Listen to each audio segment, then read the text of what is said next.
Hello everybody and welcome. In this video I'm going to show you how to enable or disable noise cancellation for your headphones JBL TUNE 770.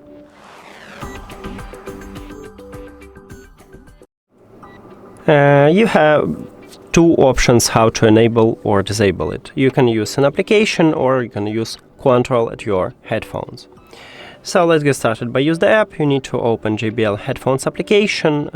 Your headphones should be connected with the app, and then it will show to you this headphones menu. If you're in the main menu, just tap at your headphones. So right here we have ambient sound control. Firstly, we need to enable it and tap at the ANC if it's set to transparency mode or talk through. So just tap at the ANC. To disable it, you need to swap to transparency mode, talk through, or disable this mode.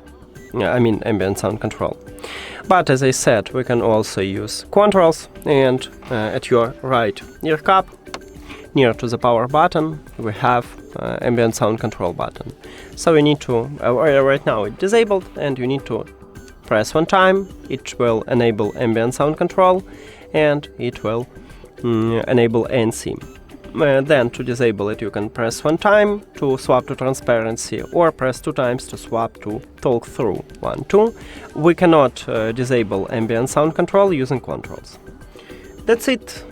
Thank you for watching this video. If you found it helpful, please consider subscribing to channel and leave the like on the video. See you later.